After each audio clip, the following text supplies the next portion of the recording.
Exactly तो मुराद सईद जो है वो भी इश्तिहारी करार पा गए हैं। हाफिज फरत जिनका जिक्र मैंने किया था कुछ रोज कबल आपके साथ कि अभी भी कहीं छुप के वो साजिशें करने में मसरूफ थे और उनकी गिरफ्तारी के लिए ताबड़तोड़ छापे मारे जा रहे हैं, रेड्स चल रही हैं, तो वो भी इश्तिहारी करार पा गए हैं। जुबैर खान नियाजी वो भी इश्तिहारी करार पा गए। ये मैंने जो रिनाउंड नाम आपसे डिस्कस किए हैं, 1 दर्जन के करीब लोग ऐसे हैं जिनको बहुत नाम है, लेकिन प्रोमिनेंट जो आते हैं वो यही हैं। जी ये जो उनकी लीडरशिप है ये इश्तिहारी करार पा गई है और बिल्कुल ये अपने किए का जो है वो उस पर शर्मिंदगी और उसका सामना करने के लिए मंजर आम पे नहीं आ रहे और ये गायब हैं और कब तक जो है ये बचेंगे। ये लोग जिधर भी हैं अपनी स्टेटमेंट पास करें और बताएं, क्लियर करें ना यार। इसका तरीका ये थोड़ा ही बुशरा होता है। इसका तो ये है कि आप सरेंडर करें,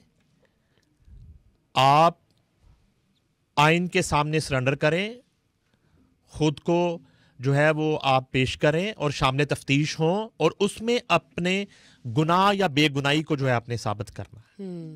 ये तो है, ठीक है, आप क्या हो सकता है। और जब आप आदिल राजा की तरह भगोड़े बने रहेंगे और कहीं ना कहीं छुप के इक्का दुक्का कहीं ट्वीट कर देंगे और लोगों को कॉल्स कर देंगे और इस तरह आपका जो सियासी मुस्तकबिल है वो कब किसी सूरत महफूज नहीं रह सकता। क्रेडिबिलिटी खराब करने वाली बात है ना अपनी खुद की।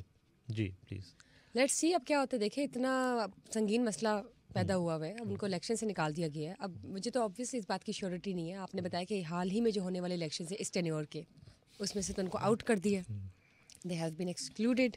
लेकिन लेट्स सी आगे क्या होता है, पकड़े जाते हैं या नहीं, क्या सज़ा है। मतलब हम उम्मीद ही कर सकते हैं कि मुल्क के हालात बेहतर हो। अच्छा, मैं बात करना चाह रही थी, मुझे बताएं बिलावल भुट्टो बनेंगे प्राइम मिनिस्टर या कोई और भी बन सकता है?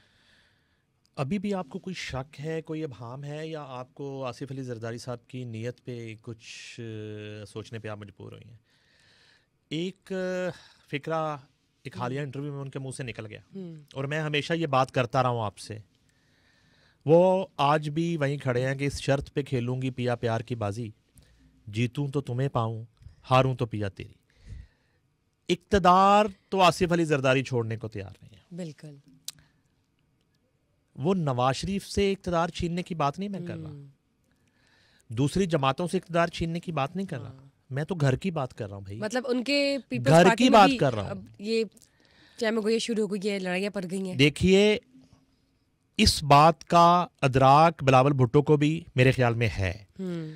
अगर मौका ऐसा आता है कि पीपल्स पार्टी को हुकूमत बनाने का मौका मिलता है तो मैं बारहा ये बात कर चुका हूं कि बिलावल भुट्टो जरदारी वजीर आजम नहीं होंगे। तो फिर कौन होगा? आसिफ अली जरदारी वजीर आजम। मतलब वो भी उम्मीदवार हैं? आसिफ अली जरदारी ही उम्मीदवार होंगे। यही वजह है कि बड़ा स्मार्टली आसिफ अली जरदारी अपने बहुत से खिताबात में और बहुत सी इंटरव्यूज़ में और मुख्तलिफ टॉक्स में ये बात करते रहते हैं कि बिलावल की अभी तरबियत होना बाकी है। एक क्लियरिटी नहीं है उनकी बातों में कि बिलावल भुट्टो जरदारी ही प्राइम मिनिस्टर के उम्मीदवार होंगे पाकिस्तान पीपल्स पार्टी। तो अच्छा, कुछ दिन पहले बिलावल भुट्टो जरदारी का स्टांस ये था कि for election same day Asif Ali Zardari की गुफ्तगू ये थी कि कोई इतनी आग नहीं लग गई कि फौरी इलेक्शन करवाए जाएं, पहले मुल्क की इकॉनमी को बेहतर करना चाहिए। तो इन दोनों में अलाइनमेंट ही नहीं है? नहीं है। हम समझ रहे थे कि शायद ये कोई नूरा कुश्ती है, ये नूरा कुश्ती नहीं है, ये कुछ सीरियस इशू चल रहा है पाकिस्तान पीपल्स पार्टी के अंदर और भुट्टो खानदान के अंदर। मतलब जैसे पीएमएनएन में मसले पड़े हुए हैं। जी एग्जैक्टली। इधर भी हैं, इधर इश्यूज हैं, बहुत सवेयर इश्यूज हैं और बिलावल का एक अपना धड़ा है और आसिफ अली जरदारी साहब का एक अपना धड़ा है पीपल्स पार्टी के अंदर। ये दो ग्रुप्स हैं पीपल्स पार्टी के अंदर, बाप बेटे के। बिल्कुल उसी तरह से जैसे नून लीग के अंदर नवाज शरीफ और मरियम नवाज का एक अपना धड़ा है, शहबाज शरीफ और हमजा शहबाज का एक अलग धड़ा है और बहुत से लोग जो नवाज शरीफ के साथ हैं वो मरियम को एक्सेप्ट नहीं करते एज ए लीडर। बहुत मसले इस कदर धड़ेबंदियां हैं। अच्छा, इसमें एक इंपॉर्टेंट इशू और आपसे मैं शेयर करना चाहता हूं। बताएं। आसिफ अली जरदारी साहब ने एक और बात की है। उन्होंने कहा कि इमरान खान ने उन्हें ऑफर की कि आप हमारे साथ पावर शेयरिंग कर लें। Power sharing? एग्जैक्टली। 2.5 साल आप हुकूमत ले लें, 2.5 साल हम हुकूमत कर लेंगे, आप जो है ना अदम एतमाद की तहरीक का हिस्सा ना बने और हमारे खिलाफ वोट ना दें।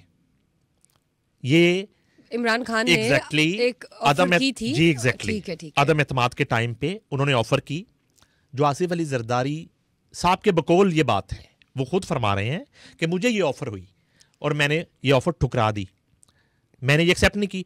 अच्छा, क्यों ठुकरा दी? ये क्या चक्कर है? क्यों? हाँ, ये चक्कर, मतलब अगर आपको ये गोल मिली चक्कर एक है। ऑफर तो आपने ठुकरा कैसे दी? कभी किसी गोल चक्कर से आप गुजरे? ये गोल चक्कर है।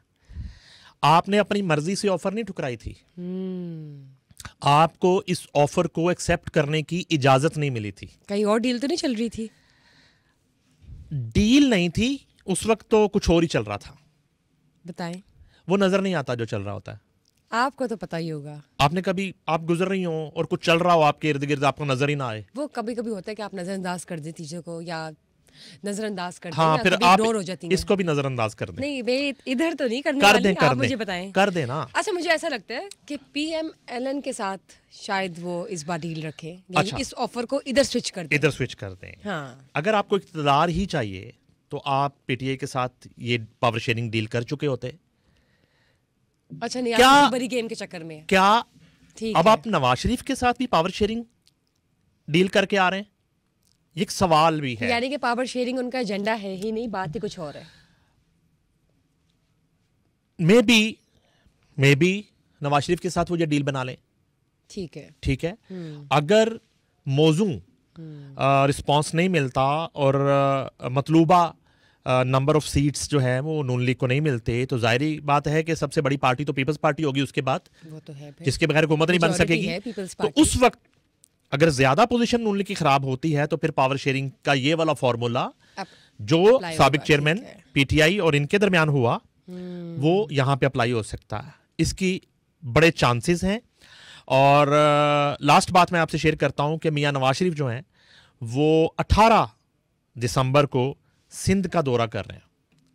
वो सिंध जा रहे हैं 18 दिसंबर। यस, ये तो भी 4-5 दिन बाद। 18 दिसंबर को वो सिंध जा रहे हैं और पूरे सिंध का वो दौरा कर रहे हैं, वहां पे मुलाकातें कर रहे हैं। और ये ज़हन में रखिएगा अच्छा, यानी कि पीपल्स पार्टी के साथ तो जाहिर है कोई ना कोई तो मुलाकातें होंगी। मुलाकातें तो खैर एक अलग इशू है, लेकिन एक प्रेशर भी डेवलप करना एक मकसद है कि आप जो है ना उनके सूबे में जा रहे हैं, आपने उनके एग्जैक्टली।